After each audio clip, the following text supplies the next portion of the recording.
Interest on capital পার্টনারশিপে তেমন একটা form of business যেখানে পার্টনারশিপ ডিডই সব কথা বলে।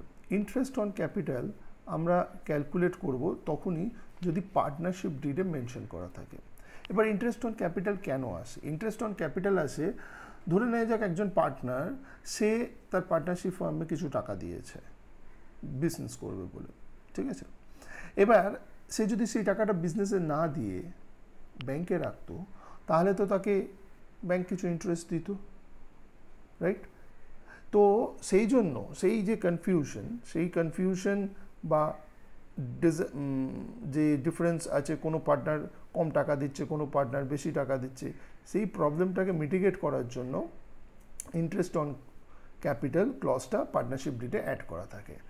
তো সেই জন্য পার্টনারশিপ ফার্মের জন্য ইন্টারেস্ট অন ক্যাপিটাল হচ্ছে একটা এক্সপেন্স, যেটা আমরা পিএল অ্যাপ্রোপ্রিয়েশনের ডেবিট সাইডে দেখাবো।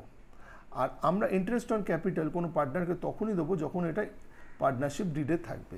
এবার পার্টনারশিপ ডিডে যে পার্সেন্টেজে থাকবে, সে 8% হোক, 7% হোক, 9% হোক, 10% হোক, যেই পার্সেন্টেজ থাকবে সেই পার্সেন্টেজে আমরা কোনো পার্টনারকে ইন্টারেস্ট অন ক্যাপিটাল দেব। ধরে নেওয়া যাক একজন পার্টনার আছে, পার্টনার এ, হ্যাঁ, সে বছরের শুরুতে 1/1/2024 80K ক্যাপিটাল দিয়েছে, আর interest on capital as per partnership deed is 8%। তাহলে আমরা 80K এর ওপর 12 মান্থসে ইন্টারেস্ট ক্যালকুলেট করব, সেটা পার্টনারশিপ ফার্ম পার্টনার এ কে দেবে।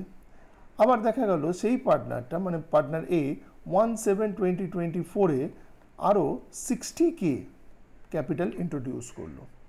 তো সেক্ষেত্রে হবে কি, এই 60K এর জন্য 8% রেটে 6 মান্থের ইন্টারেস্ট ক্যালকুলেট করে আমরা এখানে দিয়ে দেবো, ঠিক আছে। আবার দেখা গেল সেই পার্টনারটা 1/10/2024 50K ক্যাপিটাল উইথড্র করে নিয়ে চলে গেল।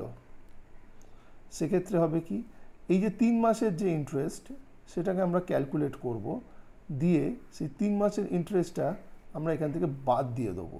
তাহলে এই যে টোটাল ইন্টারেস্ট যেটা আসবে এখানে প্লাস মাইনাস করে, সেটা আমরা প্রফিট আর লস অ্যাপ্রোপ্রিয়েশনে পার্টনার এর এগেনস্টে দিয়ে দেবো, ঠিক আছে। আশা করি বোঝা গেল।